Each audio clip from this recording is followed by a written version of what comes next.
Buenas, les habla el profe Gabriel. En esta segunda lección, en relación al tema de correas y poleas de transmisión, vamos a mencionar algunos aspectos de cinética que atañen a su funcionamiento.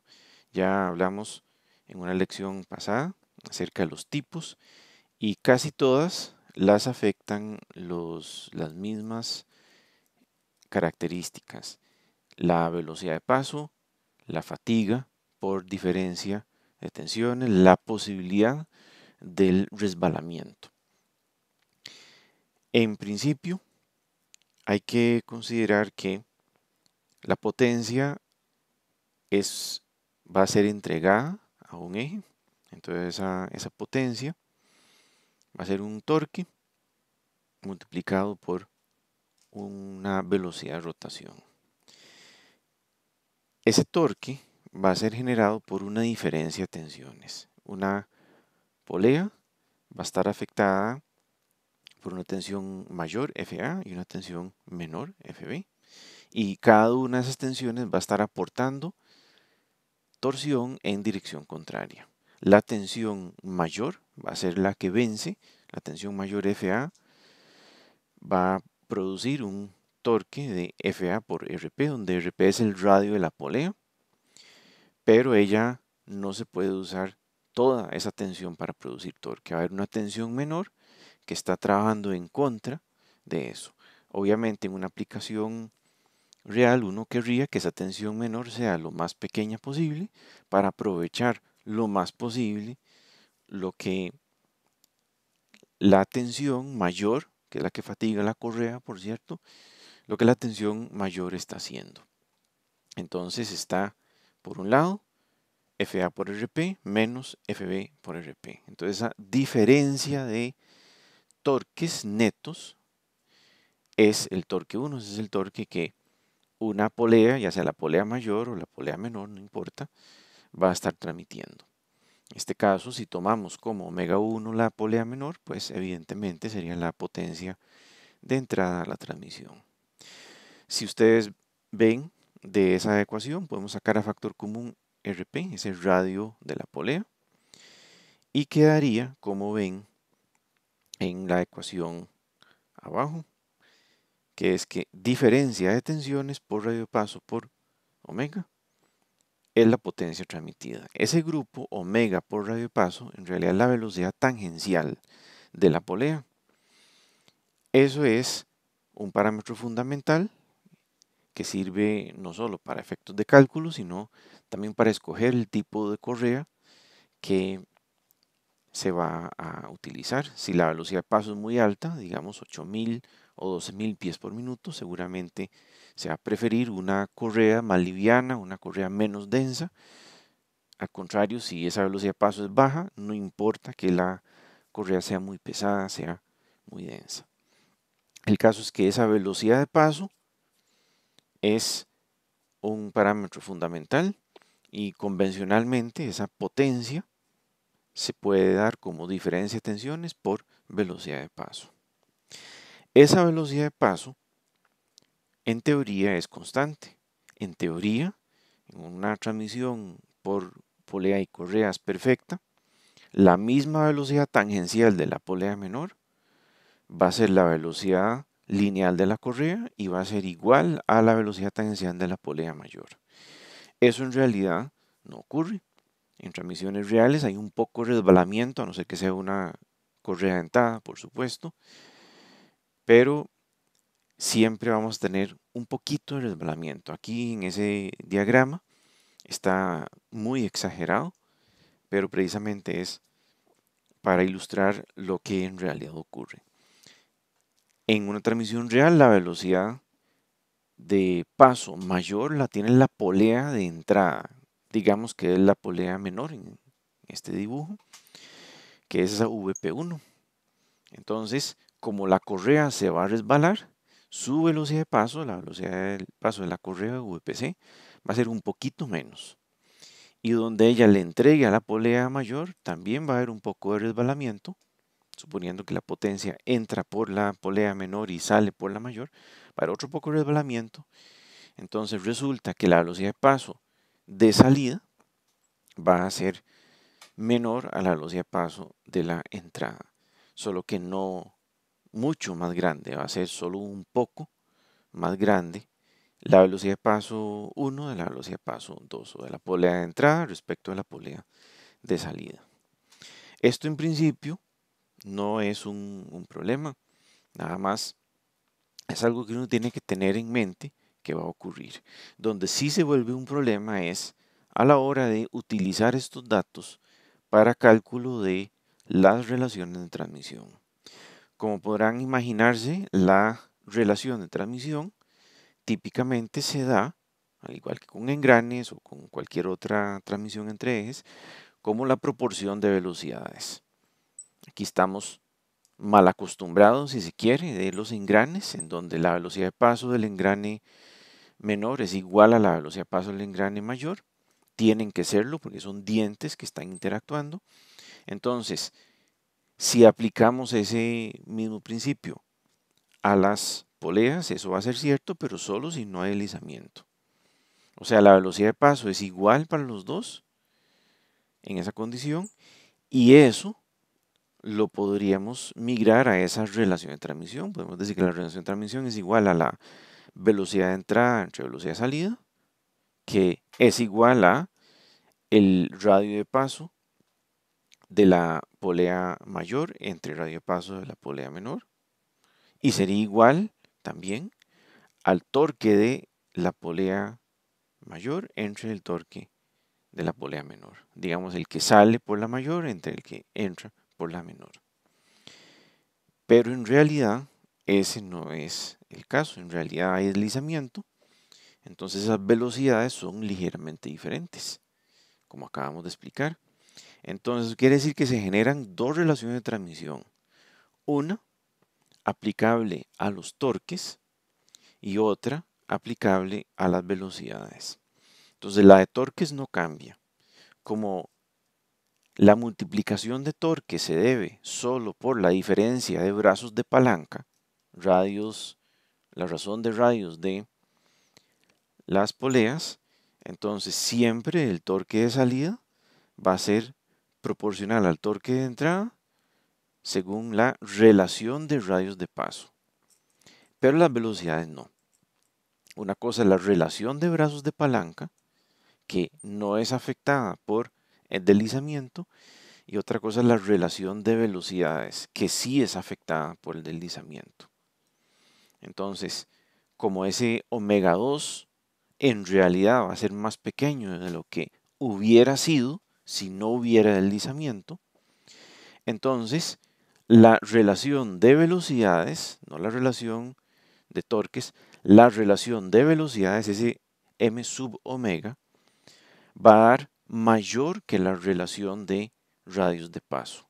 ¿Por qué? Porque la velocidad de entrada es la misma, pero la velocidad de salida es menor a lo que hubiera sido. Entonces, la relación de transmisión en términos de velocidad, no de torque, es un poco mayor. ¿Cuánto mayor? Si la transmisión ha sido bien diseñada, bien instalada, ese deslizamiento anda ahí entre un 2 a un 4%. Eso quiere decir que en una transmisión de estas real, a no ser que uno pueda tomar una medición, la relación de transmisión de torques es simplemente la relación de radios de paso. Y la relación de velocidades, si uno quiere pronosticar más o menos cuánto vale la velocidad de salida, necesariamente tendría que ser omega 1 entre omega 2. Si no podemos medirlo, es más o menos un 4% más de lo que uno esperaría. Esa relación de transmisión. Entonces, si no tienen forma de medirlo directamente y asumen que va a haber un 4% de deslizamiento, pues ese es el factor que le aplican.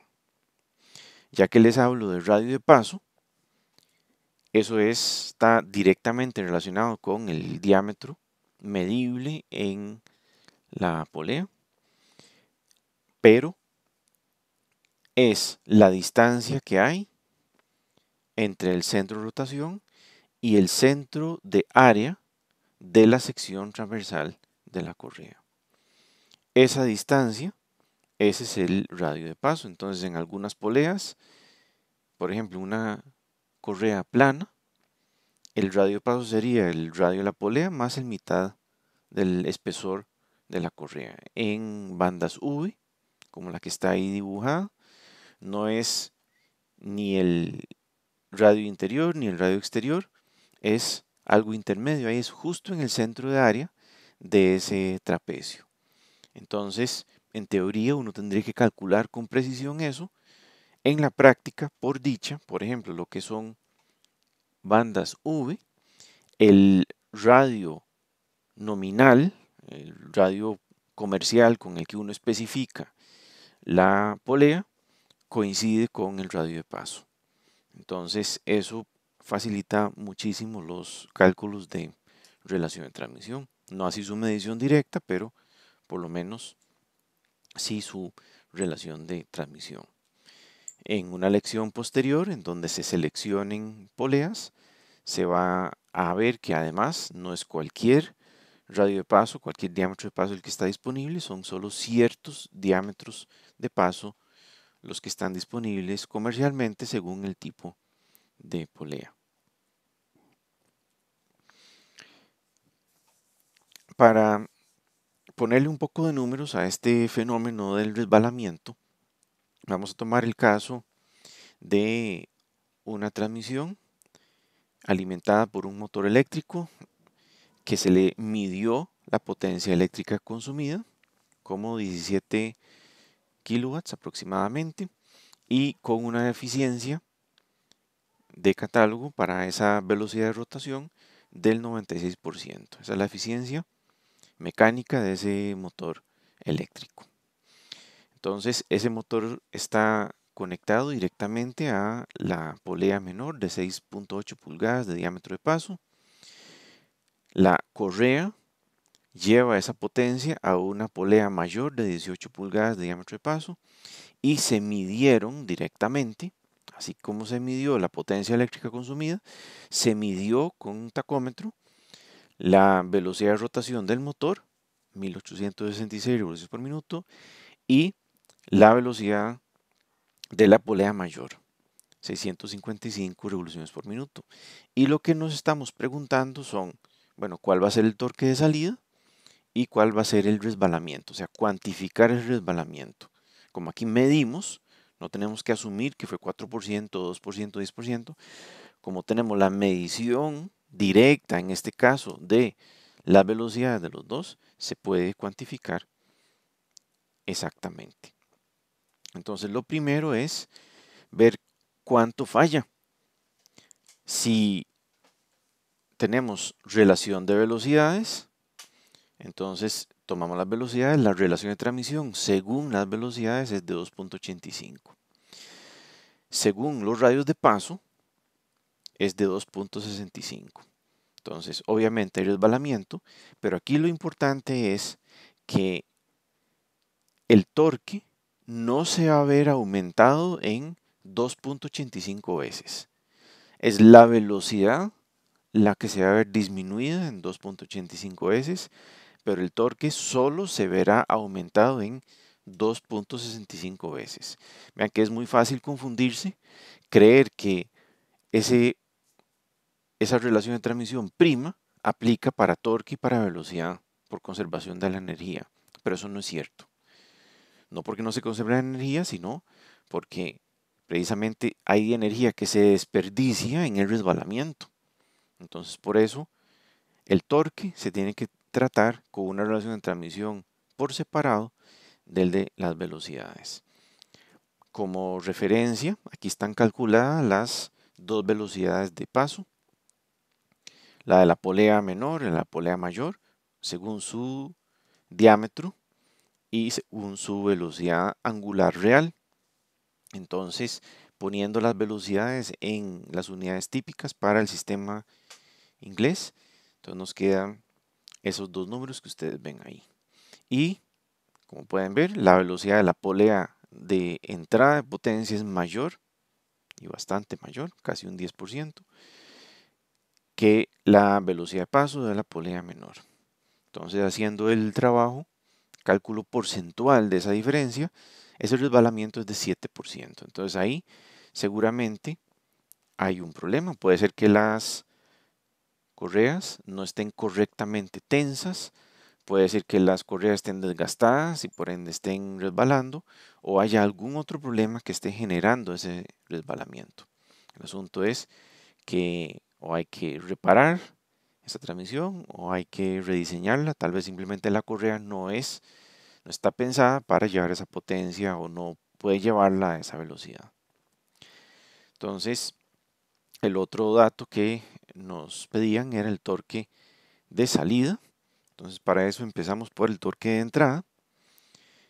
Entonces, el torque de entrada multiplicado por la velocidad de entrada tiene que dar la potencia mecánica de entrada.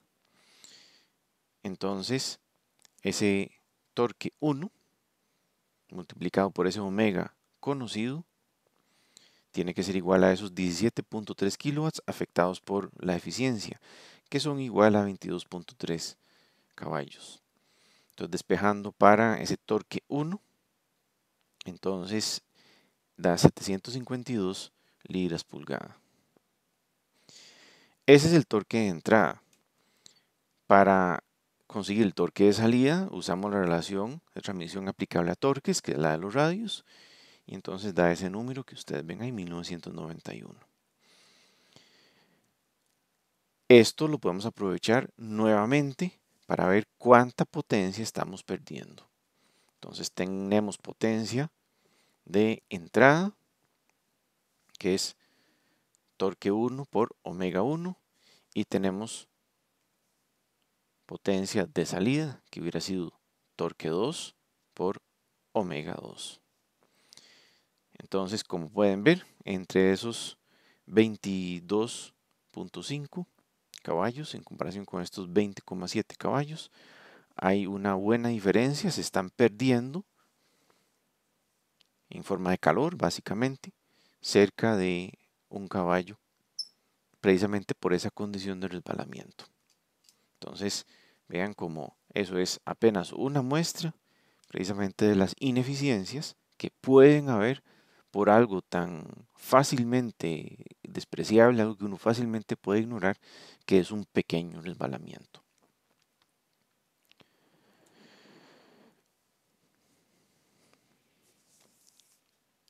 En el problema anterior, como ustedes vieron, no hablamos de uno de los factores que contribuyen al resbalamiento, que es si el ángulo de contacto en la polea menor es demasiado pequeño.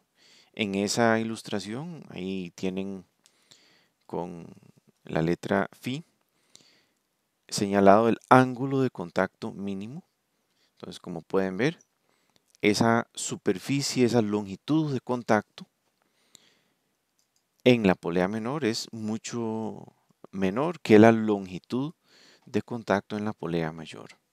Entonces, ese Φ es el ángulo de contacto mínimo y va a depender de varias cosas. Ese ángulo de contacto va a aumentar o disminuir dependiendo de el diámetro de la polea menor en relación al diámetro de la polea mayor y de cuánta sea la distancia entre centros.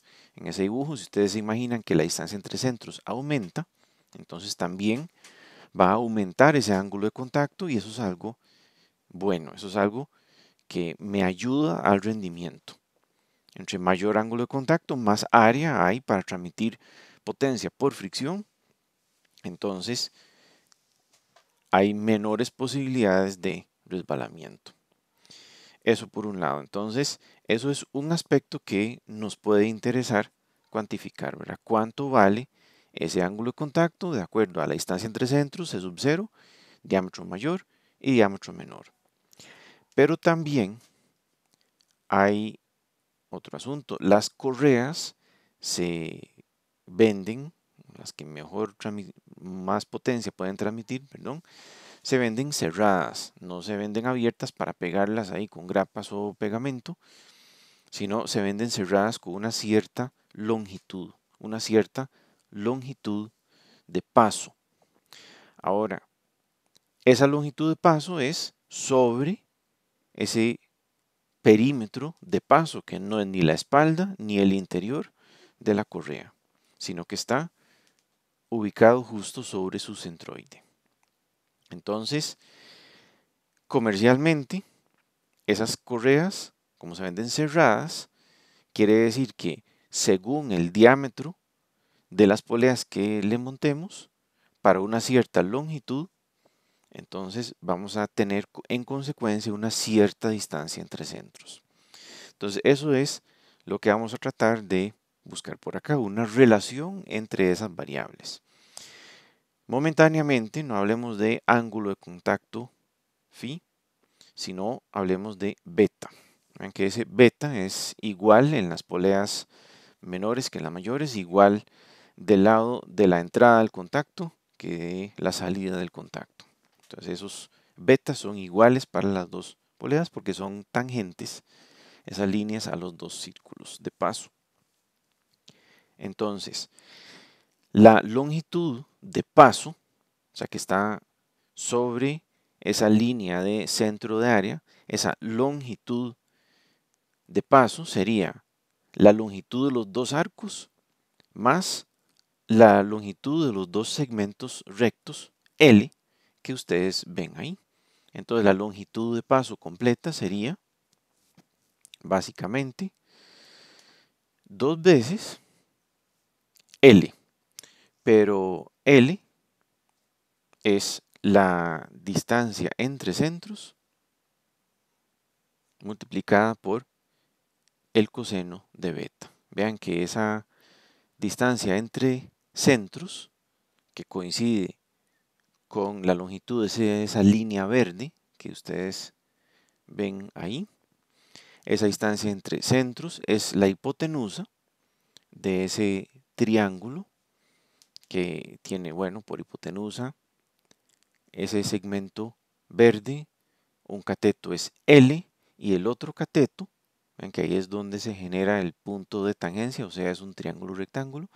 El otro cateto es la diferencia de radios de paso. Ese radio de paso mayor menos radio de paso menor, ese pequeño segmento es el otro cateto. Entonces, L vale distancia entre centros multiplicado por coseno de beta multiplicado por 2, porque son dos L's.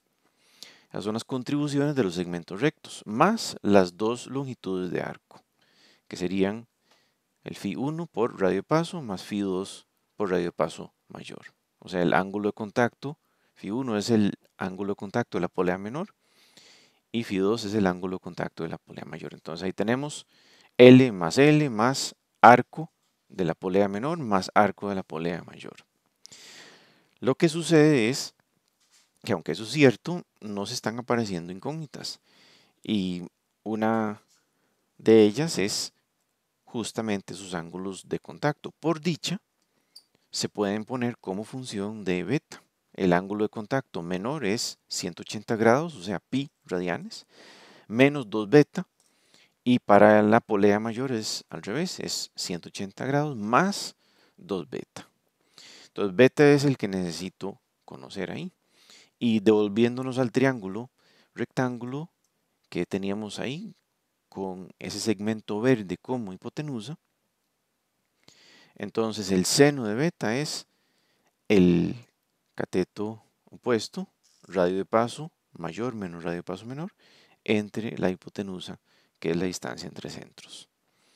Entonces ahí podríamos sacar seno inverso, pero vamos a hacer una pequeña aproximación para llegar a una ecuación con la cual van a encontrarse con mucha frecuencia en manuales, por supuesto en libros de texto y en aplicaciones de cualquier tipo para el cálculo de diferentes parámetros en transmisiones por correa y poleas. Entonces, se asume que como beta por general es pequeño, y en aplicaciones reales eso quiere decir menor a unos 15 grados más o menos, que entonces seno de beta se parece a beta, y como seno de beta es diferencia de radios entre distancia entre centros, entonces beta se puede decir que es aproximadamente igual a eso. Eso para resolver beta. Para coseno de beta, entonces se usa una expansión de Taylor de segundo orden. Entonces beta se aproxima como diferencia de radios entre distancia entre centros y coseno de beta se aproxima como 1 menos beta cuadrado entre 2 factorial y hasta ahí. Entonces eso nos permite aproximar coseno de beta sabiendo beta, que a su vez es una aproximación. Sustituyendo estas dos aproximaciones en las ecuaciones que hemos escrito hasta el momento, lo que resulta es una ecuación que es función de los radios de paso o, más convenientemente, los diámetros de paso. Entonces, de ahí sale esa ecuación que no es empírica, ¿verdad? Tiene este origen teórico aproximado de que la longitud de paso es 2 veces la distancia entre centros más pi medios, suma de diámetros, más diferencia de diámetros al cuadrado entre 4 veces distancia entre centros. Entonces, eso tiene varias implicaciones y la principal es que las correas se venden ya en longitudes y es la distancia entre centros la que uno tiene que ajustar, que es precisamente lo que tenemos acá en este ejemplo. Tenemos una correa tamaño B, 110. Entonces, está montada en una polea menor de 5.6 pulgadas de diámetro, una polea mayor de 9.2 pulgadas de diámetro. No tenemos tensores, una conexión abierta como la que está ahí dibujada. Y la pregunta es, ¿cuál es la distancia entre centros? Entonces aquí está oculto el dato de la longitud en ese 110. Esa es una correa B110, es una correa con tamaño B, pero con un perímetro interior de 110 pulgadas. Eso es una denominación convencional en el comercio, que es el perímetro interior, no el perímetro de paso ni el perímetro exterior, es el perímetro interior, la longitud nominal, la longitud comercial. Entonces, para convertirlo a la longitud de paso, que no es ni el exterior, sino es uno que está en medio, está justo sobre el centro de área, entonces hay que aplicar un factor de corrección que es calculable, pero en este caso vamos a utilizar el dato de catálogo. Entonces, para correa tamaño B, la diferencia entre longitud nominal y longitud de paso es de 1.8 pulgadas. Entonces escribimos la ecuación de longitud de paso con los datos que tenemos, incluido ese factor de corrección de delta L. Eso quiere decir que una correa de longitud nominal 110 pulgadas, tamaño B, su longitud de paso es de 110 más 1.8, o sea, 111,8 pulgadas. Esa va a ser su longitud de paso, no longitud comercial, no longitud nominal, que hubiera sido solo los 110. Entonces, sustituyendo todo lo que conocemos, tenemos esa longitud de paso y los diámetros. Nos queda como incógnita únicamente la distancia entre centros. Como podrán imaginarse, de acá sale una ecuación cuadrática que se puede resolver por la fórmula general o se puede resolver por iteración. Y en este caso, la única solución positiva es esta de 44.25.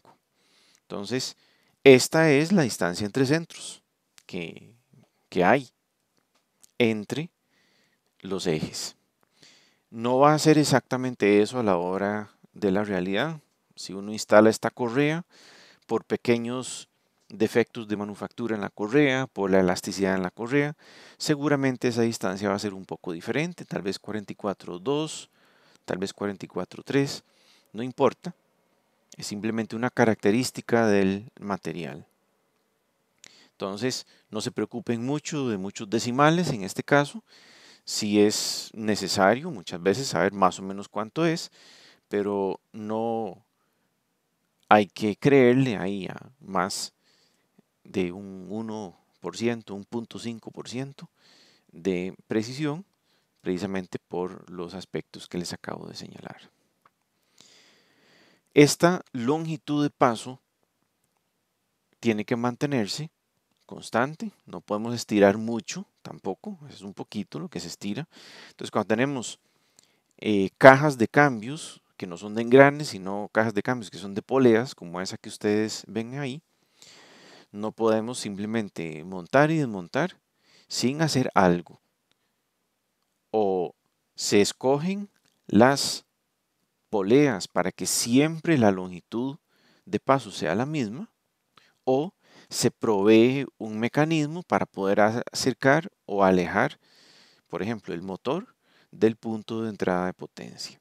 En este caso, en esa máquina que ustedes ven ahí, que es un torno, como pueden ver, el motor y la entrada son todos fijos, pero las poleas son diferentes. Precisamente para usar la primera velocidad hay que usar el primer juego de poleas y así. El asunto es que la distancia entre centros es constante. Para mantener la longitud de paso constante, entonces necesariamente si cambiamos un radio de paso, pues el otro radio de paso tendrá que cambiar. Y eso así como lo vemos discretizado, como decir poleas ABC, pues eso también puede y debe aprovecharse para cualquier combinación. Por ejemplo, aquí tenemos un dibujo de unas poleas ajustables.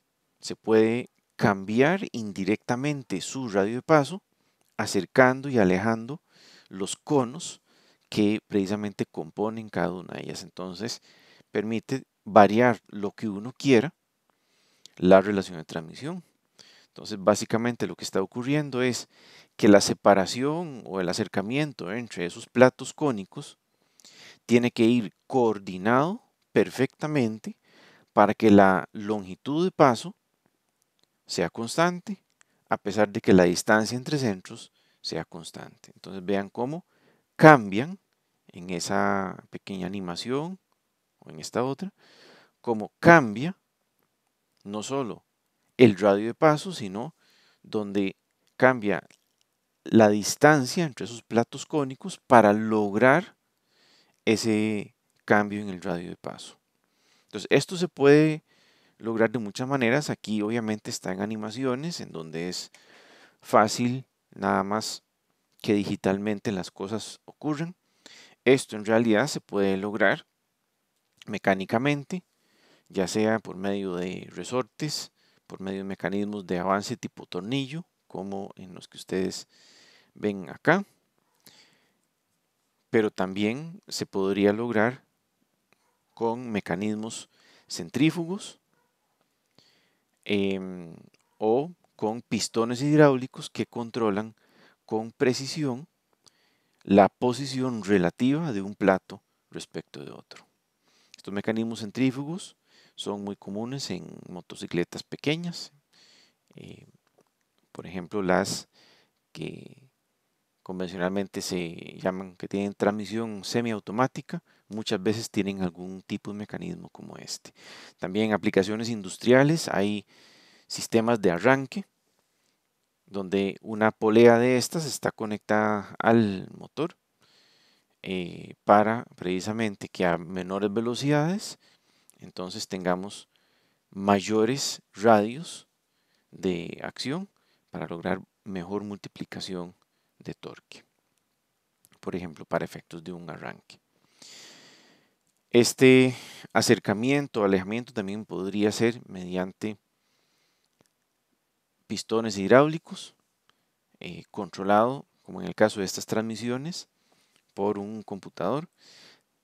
Y el principio conceptual es el mismo. Hay poleas que cambian su radio de paso y transmiten su potencia por fricción.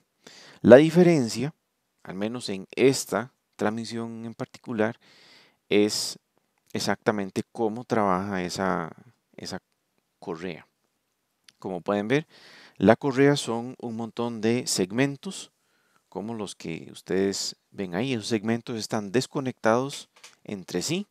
Ellos no están unidos mecánicamente, simplemente están en contacto únicamente pueden llevar una carga de compresión y esos segmentos son los que interactúan con las poleas.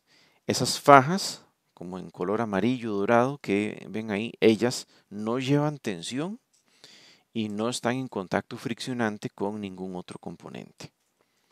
Entonces, básicamente, esas fajas amarillas lo único que hacen es que mantienen todo ese montón de trocitos separados, los mantienen juntos para que precisamente puedan continuar transmitiendo carga.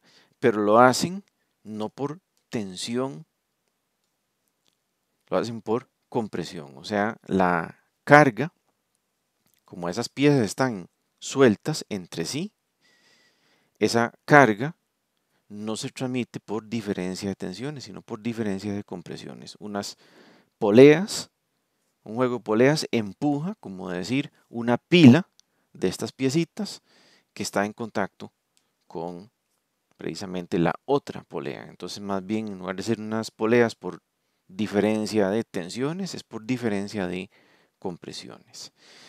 El único detalle especial, aparte de este concepto poco usual en mecánica clásica, la que es que una correa transmite carga por compresión, es el lubricante que se utiliza. Como podrán ver por acá, todos los materiales son metálicos y si eso se pusiera a trabajar libre de algún tipo de lubricación, simplemente se abrasionan y se despedazarían en cuestión de horas. Y esto es una transmisión que se utiliza en automóviles y en algunas motocicletas, en algunos cuadraciclos, pero típicamente se utiliza en automóviles y en automóviles híbridos. Entonces, es una transmisión muy versátil en que no depende de ciertas relaciones de transmisión, no depende de marchas, sino se puede escoger cualquier relación de transmisión, por eso lo llaman CVT, una transmisión continuamente variable. Entonces, el truco acá está en que sí hay un lubricante, pero no es un lubricante tendiente a mantener separadas las superficies. Es un lubricante que mientras las superficies no estén en contacto directo con una carga transversal, una carga de compresión, entonces va a tener una viscosidad similar a un lubricante convencional. Pero el lubricante que queda prensado precisamente en esa cara que ustedes ven ahí, que es la que interactúa con la polea, mientras está interactuando con la polea, su viscosidad sube tanto por acción de la presión que se puede decir que se vuelve casi un sólido. Eso no es lo que ocurre en realidad. Lo que ocurre es que las moléculas de lubricante se acomodan en una configuración diferente que hacen las de un fluido extremadamente viscoso, pero no cambian de estructura permanentemente. Entonces, solo cuando el lubricante está pellizcado entre la correa y la polea, él tiene una viscosidad muy alta. En el momento en que eso se suelta, ya se comporta como un lubricante convencional. Entonces, este es el truco, no solo de esta transmisión, sino de otras transmisiones que esas sí funcionan por diferencia de tensión, como esta del grupo Audi Volkswagen, que es una cadena, pero esas, vean que el flanco de la cadena interactúa con precisamente la polea, es contacto metal con metal y dependen de exactamente el mismo lubricante. Entonces, un lubricante especial es un lubricante altamente no lineal en su comportamiento, viscosidad versus presión. Esa presión no está suplida por una bomba, esa presión es justamente el contacto entre la correa o la cadena y la polea, donde él está pellizcado, eso en ese momento se vuelve extremadamente viscoso, entonces permite que se transmita carga sin que haya abrasión directa metal con metal. Todas estas imágenes se centran sobre todo en la cadena o en la correa pero una caja de cambios que aprovecha este tipo de reductor, igual depende de algunos engranes, no solo el engrane diferencial para llevar la carga a las ruedas, sino también depende de embragues, depende de engranes planetarios, de reductores tradicionales. Porque si bien es versátil dentro de cierto ámbito y sobre todo no puede generar una marcha en reversa, la que es indispensable en la mayoría de vehículos. Entonces, esta es una transmisión muy interesante que se está usando cada vez más en automóviles, al menos de los de combustión interna y los híbridos. Hay que ver si eso sigue siendo necesario en vehículos eléctricos. Pero por el momento, esto es un tipo de transmisión convencional, utiliza un lubricante especial y aunque ha habido algunos problemas de confiabilidad de estas transmisiones, al menos en el caso de Costa Rica, por el tipo de conducción que se demanda a los vehículos, con el tiempo eso se ha ido reduciendo, conforme se ha ido avanzando la tecnología, ha habido cada vez menos problemas. Por el momento no hay que tomar lubricante en taza, pero sí café.